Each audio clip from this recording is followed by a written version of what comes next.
사무엘하 6장 1절 이하의 말씀을 통해서 하나님의 복 주신 오베데돔의 집이라는 말씀으로 은혜를 나누고자 합니다. 하나님의 은혜가 모두의 충만히 임하시길 주의 이름으로 축원합니다. 우리 옆 사람을 보면서 인사를 한번 하시길 원합니다. 하나님이 복을 주시는 가정이 됩시다. 하나님이 복을 주시는 가정이 됩시다. 잘하셨어요. 오늘 말씀은 한마디로 신앙 자세가 얼마나 중요하냐라고 하는 그런 말씀이 되겠습니다. 왜냐하면 바른 신앙 자세가 축복을 하나님께서 해주신다는 그런 말씀이 면면이 흘러가는 그런 말씀이에요. 반면에 그릇된 신앙 자세, 형식적인 신앙 자세에는 하나님께서 축복을 하지 않는다라고 하는 그런 말씀이기 때문입니다. 그래서인지 이런 말씀이 있습니다. 하나님은 사람은 차별하지 아니하시지만 신앙은 차별합니다 라고 하는 그런 말씀이 있어요. 이거 한번 따라해 보실까요? 하나님은 사람은 차별하지 않지만 신앙은 차별합니다. 오늘 본문에 보면 다윗 시대에 있었던 그런 말씀이에요. 다윗 시대에 처음에 다윗은 이스라엘의 왕이 된 후에 처음에 고전을 했어요. 참 힘들었습니다. 이유는 정권이 아직 안정되지 않고 군사적으로 참 미약했기 때문에 그렇습니다. 그런데 한 10여 년쯤 이제 흘러가면서 안정됐어요. 수도를 헤브론에서 예루살렘으로 옮겼고 다윗 성도 조성을 잘 이제 하게 됐습니다. 그러면서 고질적인 원수인 블레셋도 쳐부술 정도로 힘을 이제 강력하게 키워나갔습니다. 이렇게 안정되자 다윗이 이제 하고 싶은 게 있습니다. 나라를 신정국가로 키우고 싶은 그런 마음의 자세가 있었어요. 근데 제일 먼저 하고 싶은 게 뭐냐면 법궤가 어디 있나 생각을 했어요. 그래서 법궤를 다윗성으로 옮겨 싶어온 그런 마음이 있었던 겁니다. 여러분, 법궤라고 하는 게 뭔가요? 법궤는 다른 말로 언약궤. 이 법궤가 광야 시대에 성막 지성소 안에 있었던 거예요. 이 법궤는 궤짝이 아닙니다.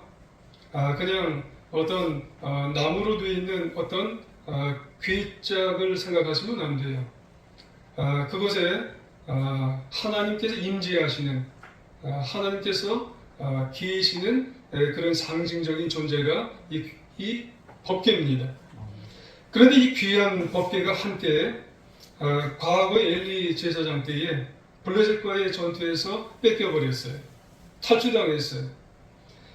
그때 블레셋은 처음에는 굉장히 조라했어요. 근데 시간이 조금 흘러가면서 블레셋에서 이상한 일들이 벌어졌어요.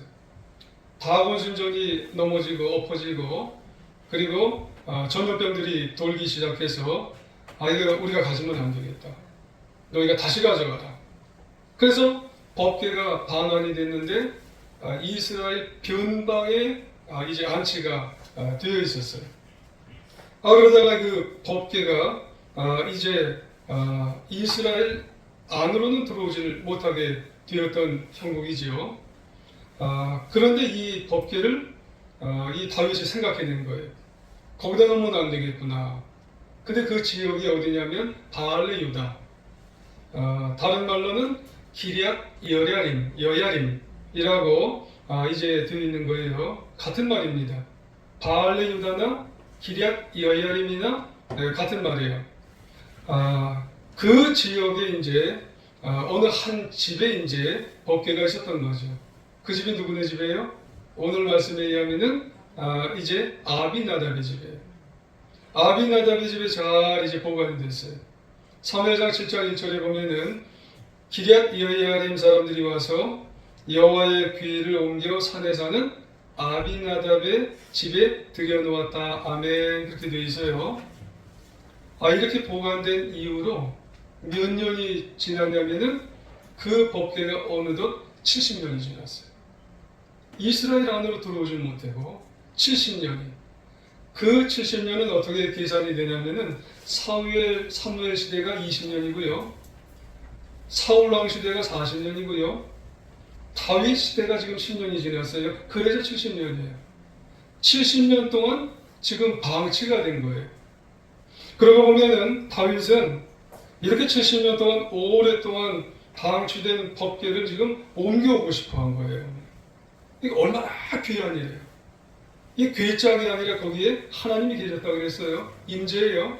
이거를 옮겨온다고 하는 사실은 너무너무 귀한 거예요. 근데 이 법궤를 옮겨오는 과정 속에서 문제가 발생한 거죠. 아주 기가 막힌 문제가 발생하게 된 거예요. 법궤를 운반하던 중에 아비나답 자손 중에 한 사람이 죽어버렸어요. 즉사했어요. 이때 다윗은 이게 어떻게 해야 될지 모르는 거예요. 법궤를 운반하다가 즉사를 했으니 이 일을 다 스탑을 시켜버렸어요. 그리고 임시로 법궤를 어디로 옮겨가게 되었냐면은 오베데돔 집으로 옮겨놓게 되는 거예요. 근데 희한한 일이 벌어졌어요. 그 오베데돔 집은 또 하나님이 크게 복을 주셨어요. 참 희한하죠? 동일한 법궤인데 한 집은 고통과 저주의 계기가 되었는데 또 다른 집에는 아주 엄청난 축복을 받게 되었어요. 도대체 왜 그럴까요, 여러분? 한 집은 저주고 한 집은 축복이에요. 이걸 좀 자세히 우리가 한번 살펴볼까요? 먼저는 어느 집에 갔다고 그랬어요? 아비나답 집에요. 자, 다윗은 법궤 운행 행사를 이제 국가적으로 아주 거창하게 치렀다고 그랬어요. 어떻게 했다고 그랬어요? 오늘 말씀 사무엘하 6장 1절 이하에 보면은요, 백성을 몇만 명이나 동원했어요? 3만 명이나 동원했어요. 그리고 훌륭한 악단들을 다 모아가지고요, 여러 가지 악기, 수금, 비파, 소고, 양금, 제금, 이런 것들을 쫙 앞으로 가게 해서 동원을 해서 이걸 키는 거예요. 그런데 문제가 뭐예요? 아비나답 집에서 법궤를 운반해 오는 과정에서 충격적이고 놀라운 일이 발생하는 거예요. 3절에 보니까는 하나님의 길을 새수레에 짓고 산에 있는 아비나답 집에서 내려오는데 아비나답의 아들 오사와 아요가 그 새수레를 이제 몰고 내려오는 거예요. 여기 보니까 우리가 잘 친근하게 듣는 이름이 나와요. 누구예요? 오사와 아요. 그래요. 잘하셨네요. 아비나답의 이 두 사람은 손자 아니면 증손자예요. 아들이라고 했지만은 이들은 이제 아들이 아니라 증손자나 손자나 증손자로 보면 되는 거예요. 이유가 뭐냐면 사무엘상 7장 1절에 보면은 아비나답의 아들이라고 확실히 누구를 지칭하냐면 엘리야산. 잘하셨어요. 이 성경적인 지식이 아주 대단하시네요. 엘리야산이에요. 그리고 둘째 이유가 뭐냐면은 법궤가 아비나답 집에 온 후에 지금 몇 년이 지난 다음에 지금 옮겨지는 거예요? 70년이에요. 그러고 보면은 아들이 엘리야살이니까 엘리야살이 아들들을 낳았다면은 이 오사와 아요는 손자나 증손자가 되는 거예요. 70년이 흘렀으니까. 그래서 이 오사와 아요는 손자나 증손자로 하나님의 법궤를 운반하는 아주 큰 일을 지금 감당하는 거예요. 그렇지 않겠어요? 근데 문제가 있다고 그랬어요. 이걸 어디에다가 옮기는 거예요? 새수레에다가. 새수레에다가 옮기는 게 탈나는 거예요. 사실 인간적으로 생각하면은 하나님의 법궤를 새수레에다 운반해주면 얼마나 멋져요. 그렇잖아요? 얼마나 든든해요. 멀리서 보면 새수레 멋지게 든든하게 만들어서 참 좋게 그렇게 운반을 해주면 참 좋을 것 같아요. 하지만 하나님이 아니시라고 하는 거예요. 하나님은 정해놓은 규정이 있기 때문에 그런 거예요. 하나님이 정해놓은 규정이 뭐냐면 고리를 만들어서 막대기로 꿰어서 어깨에 이제 걸치라는 규정이 있기 때문에 그런 거예요. 민수기 4장 15절 이하에 보면은 이런 말씀을 해요. 한번 들어보세요. 진영을 떠날 때에 아론과 그의 아들들이 성소와 성소의 모든 기구 덮는 일을 마치거든 고아 자손들이 와서 밀 것이니라. 그러나 성물은 만지지 말아라. 아멘. 그렇게 말씀해요. 그러니까 운반 과정에서 법궤를 메어야 돼요. 그리고 손은 대서는 절대로 안 된다는 게 하나님의 이제 원칙이에요. No touch. 이 법궤는 절대로 만지면은 안 되는 거예요. 이게 하나님의 원칙인 거예요. 그렇다면 이 규정을 어기면 어떻게 되는 거예요? 이 규정을 다른 사람이 어기면은 우리가 사람들은 아무리 정말 세수레 만들고 좋게 든든하게 훌륭하게 하는 것 같아도 하나님은 내 규정은 그거 아니야. 그 어기면 어떻게 돼요? 자, 6절과 7절 한번 보시겠습니다. 자, 6절 7절을 같이 읽어볼게요. 시작. 그들이 나번의 타작마당에 이르러서는 소들이 띵으로 우사가 손을 들어 하나님의 귀를 붙들었더니 여호와 하나님이 우사가 잘못함으로 말미암아 진노하사 그를 그곳에서 치시니 그가 거기 하나님의 귀 곁에서 죽음이라. 아멘. 그래요. 타작마당을 지나갔대요. 타작마당. 옛날에 좀 타작마당에서 뭘 했던 적이 있냐면 아주 제 키의 한 2배 정도 되는 돌깨질을 했던 적이 있어요. 아주 돌려서 이렇게 쫙 해서 돌깨질, 콩 같은 거를 돌깨질을 했던 적이 있어요. 수레를 실은 이 괴를 싣고 가는 타작마당에 이 수레가 타작마당을 지날 때 누가 돌깨질을 한번 해보세요. 그러면은 소가요 놀랄 수가 있는 거예요. 아니면은 돌에 걸려서 이 수레가 끼우뚱할 수도 있어요. 그러면은 소가 놀라는 거예요. 그럼 오메 그러면서 이 수레가 뒤집힐 수가 있는 거예요. 그래서 이 법궤가 떨어지려고 할 때가 있을 수가 있어요. 그러면은 갑자기 옆에 있었던 우사가 엉겹결에 이 법궤를 탁 잡았어요. 그러면서 우사가 생각하기를 어떻게 해요? 됐다. 내가 잘했네. 이 법궤를 잘 잡아서 하나님이 이 법궤를 내가 언약궤를 잘 잡아서 안 떨어지게 했네. 정말 잘했다. 이렇게 생각을 할 수가 있어요. 그런데 자신은 잘했다고 생각할지 모르지만 그렇지만 하나님은 크게 진노하셨어요. 그리고 이 우사는 그 자리에서 죽었어요. 즉사를 하고 말았어요. 그래서 그곳 이름을 뭐라고 그랬다고요? 베레스 우사. 우사를 치셨다고 그랬어요. 우사가 저주를 받았다고 그렇게 말씀을 해요. 여러분 참 기가 막힙니다. 법궤를 운반하다가 죽었어요. 어떻게 보면은 하나님의 일을 하다가 죽은 거예요. 여러분 열심히 일을 했어요. 근데 비극이에요.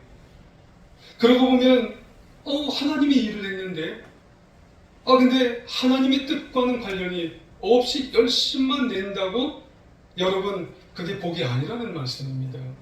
생각지도 못한 이 일을 통해서 당황이 될 수가 있더라는 그런 말씀이에요. 여러분 하반기에 말씀을 드릴런지 모르겠지만 우리도 주님의 일, 하나님의 일을 할 때 열심히 최선을 다해 정말 주님의 일을 한다고 하지만 누구의 뜻을 따라서 하는 게 최고라고요? 하나님이 나에게 이 일을 할 때 하나님이 정말 원하실까? 정말 작은 일에서부터 큰 일까지 이게 정말 하나님이 나에게 원하시는 일일까? 열심만 낸다고 되는 게 아니었다는 거예요. 그래서 다윗은 당황하게 되었고 그 일을 수습하기 위해서 법궤 운반을 또 해놓고 임시 보관소 장소로 어디로 법궤를 옮겼어요? 오베데돔 집으로 옮긴 거예요. 그래서 오베데돔 집이 나오는 거죠. 그러면 오베데돔은 누군가요? 여러분, 오베데돔은 레위 지파 사람으로 법궤를 관리할 수 있는 이제 자격이 있어요. 나중에 법궤를 운반해서 예루살렘 다윗성에 안치할 때까지 자신의 집에 3개월을 두었어요. 3개월. 그런데 이번에는 우사와는 달리 어떤 일이 벌어졌냐면 11절 중반부에 보니까 여호와께서 오베데돔과 그의 온 집에 복을 주시니라. 아멘 말씀을 하세요. 야, 하나님께서 오베데돔과 그의 집을 크게 축복하셨어요. 할렐루야. 온 집이 화목하고 평안하고 뿐만 아니라 물질적인 축복까지 엄청나게 오베데돔 집에 내려주셨다는 거예요.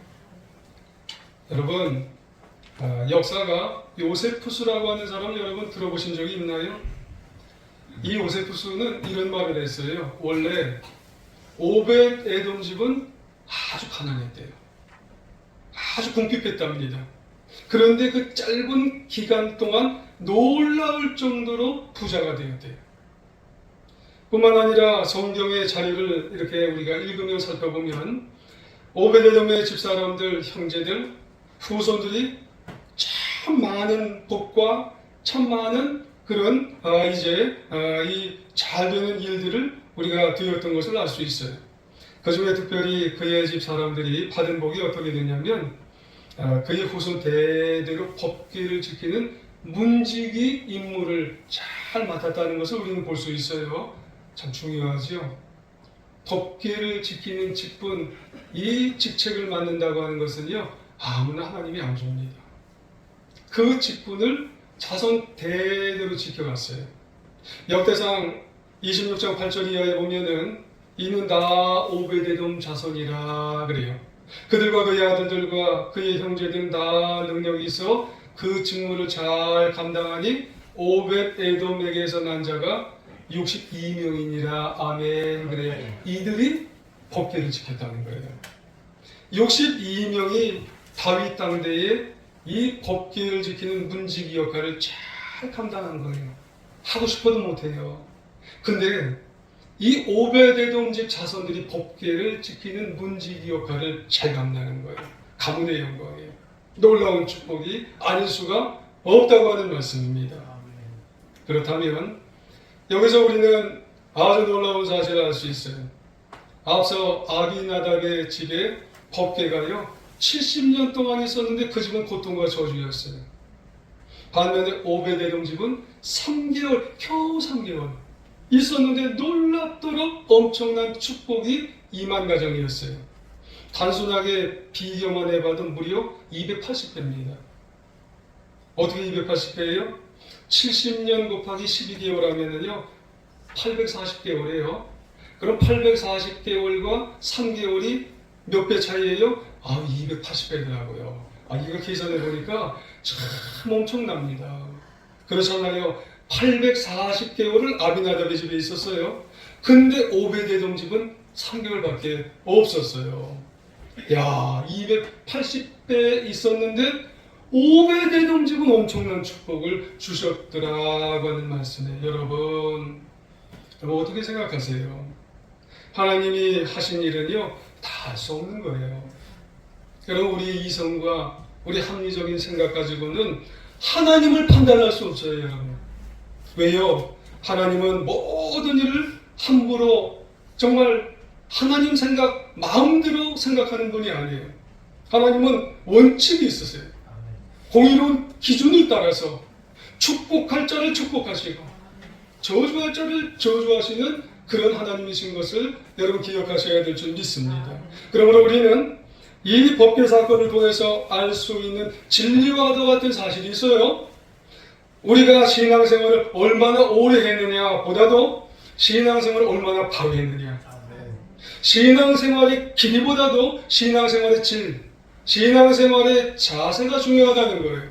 신앙생활의 연수보다 신앙생활의 태도를 우리는 하나님 앞에 내가 잘 보여드리며 살아갈 수 있다는 게 이것이 정말 중요하다고 하는 말씀이에요. 그렇습니다.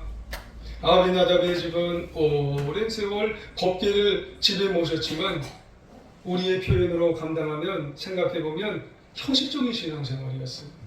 반면에 오베데돔의 집은요, 법궤를 모셔놓고 마치 하나님 계신 집처럼 온 집안 식구들이 야, 우리 집에 하나님 오셨다, 우리 집에 하나님 계시네 기뻐하고 감사하면서 최선을 다하는 그런 오베데돔 집이었기 때문에 3개월밖에 안 있었지만 그 집을 축복하신 줄 믿습니다. 아멘. 그렇다면 질문 드릴까요?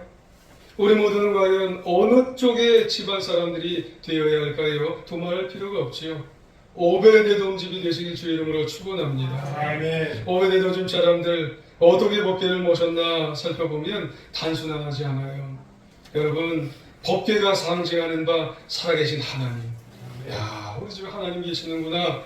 하나님을 계신 줄 믿고 신앙생활을 잘 감당한 그런 분인 줄 여러분 기억하시고, 여러분 우리 모든 각 가정에 하나님이 계신 줄 믿고 신앙생활하는 우리 모두가 되시기를 주의 이름으로 축원합니다. 이 귀한 신앙, 살아계신 하나님을 모시는 오베데돔 집의 신앙, 자세가 두 가지가 있더라고요.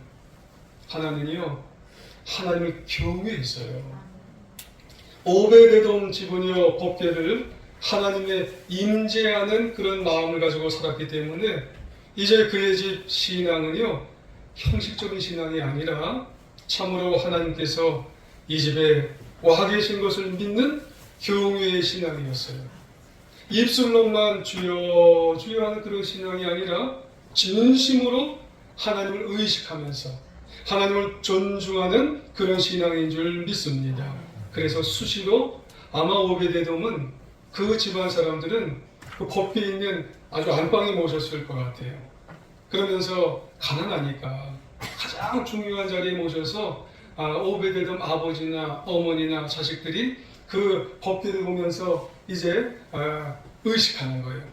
그래서 모든 생활을 마음에 추스리면서 신앙생활을 하게 되었을 것 같아요. 그래서 그 앞에 가서 나를 낮추고 하나님은 높이고 그리고 하나님은 경외하면서 그리고 모든 예배의 자세를 가지고 살아가는 그런 오베데돔 집이 되었을 줄 믿습니다. 생활에서도 마찬가지예요. 나를 낮추고 하나님을 높이고 그럴 때 무엇이 그 가정에 임해요? 축복이 많은 거예요. 하나님을 높일 때 축복이 임하게 되어지는 줄 여러분 기억하시기를 원합니다. 그런 가정이요, 말씀에 또 순종을 합니다. 여러분, 오베데돔 집 사람들은 하나님을 경외했기 때문에 자기 마음대로 하지 않습니다. 자기 뜻대로 하지 않아요. 자기 하고 싶은 대로 살지 않고 대신에 하나님의 말씀대로 순종을 잘 했던 그런 가문이요, 가정이 된다는 말씀이에요. 그렇다면 여러분, 아비나답 집의 그런 문제는 도대체 뭘까요? 오랜 세월 법궤를 관리했던 아비나답 집에 문제가 있다면 도대체 그 집의 문제가 뭐였을까요? 사실 아비나답 집에는 어떻게 했어야 될까요? 이 법궤를 운반하는 과정 속에서 운반하려고 할 때요, 아마 그 집은 좀 부유한 집이고 사람들도 좀 있고 여러 가지 재반 사항들도 있기 때문에 이걸 운반하려고 하게 되어지면 과연 이거를 운반하는 그런 내용을 먼저 살펴봤어야 돼요. 이 법궤를 어떻게 운반해야 정말 잘 운반할 수 있을까, 이런 걸 좀 살펴보았어야 될 거라는 거예요. 글쎄요, 혹시 또 알고 있었는지도 모르죠. 그렇다면 그들의 문제가 뭘까요? 열심은 잘 열심을 냈는데 자기 생각대로 했다는 게 문제지요. 법궤 운반하는 데 있어서. 그 결과 법궤를 어디에 실었어요? 세수대에. 운반하려고 했던 게 이게 가장 큰 실책이요, 가장 큰 실수였다는 그런 말씀입니다. 그들 열심 자기 딴에는 제일 좋은 곳에, 제일 화려한 곳에, 제일 비싼 곳으로 꾸며서 이 운반하면 너무너무 좋은 곳으로 해드리는 게 아닌가, 그렇게 생각이 되었던 것 같아요. 자기 딴에 아주 최고로 해드리는 게 이게 아비나답 집이었다는 그런 말씀이에요. 말씀이 없어요. 말씀을 중심에 안 세웠다는 그런 가정입니다. 어떤 경우 보니까 어느 교회에서 있었던 이 얘기를 제가 좀 이제 들었어요. 목사님 그렇게 하는 거 아닙니다. 뭐 이 얘기를 좀 목사님이 하려고 그러면 목사님 그렇게 하는 거 아니에요. 이렇게 사회적으로 잘 나가는 분이 한 분 계셨대요. 사회적인 기준이 좀 분명한 분이 계신 것 같아요. 그래서 뭔 일만 하면 목사님 그렇게 하는 거 아닙니다. 이렇게 얘기하는 어떤 가정이 어떤 분이 계신 것 같아요. 가끔 교회를 하면 비성경적인 그런 방법을 제시하는 근데 그건 그럴싸해요. 참 이 사회에서 모든 일들을 통해서 사회적으로 정말 그렇게 해서 성공하는 그런 사례들이 엄청 많잖아요. 마치 새수레같이 정말 그럴듯하게 훌륭한 그런 방법들이 엄청 많은 방법이 있어요. 그걸 근데 교회에 가지고 들어왔어요. 안 됩니다 장로님, 안 됩니다 권사님, 안 됩니다 부장님, 안 됩니다 목사님. 비성경적인 방법을 자꾸 제시하는 근데 그게 큰 실수요, 큰 실책이 될 수도 있다라는 그런 말씀이에요. 왜요? 그것은 하나님의 방법과 전혀 대치되는 그런 방법일 수도 있는 자기 생각일 수가 있기 때문인 거예요. 당시요 아비나답 집이 왜 이렇게 자기 방법으로 새수레를 하면 엄청 좋다고 생각했는 줄 아세요? 이게 이방적인 방법이기 때문에 그래요. 이방적인 방법은 아주 좋아 보이거든요. 아비나답 집에 오기 전에 블레셋인들이 그렇게 싣고 왔거든요.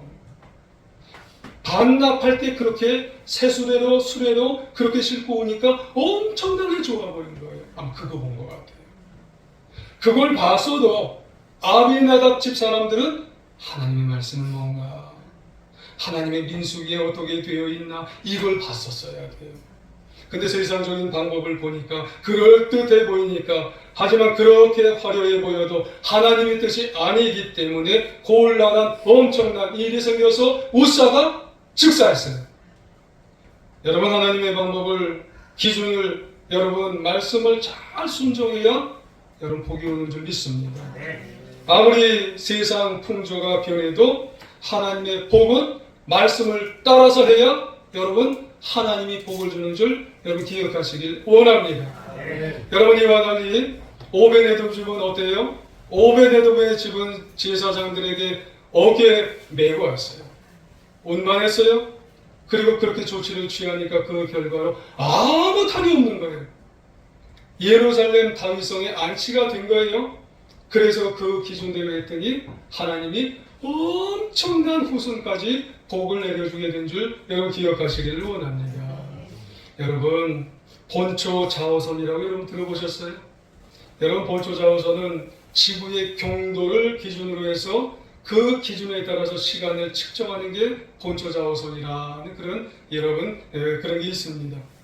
여러분 국제 공통으로 사용되는 그어져 있는 그런 본초 자오선이 영국에 가는 그린치 천문대를 기준으로 해서 시간이 이제 각 나라마다 이 시간대를 여러분 측정하게 되는 겁니다.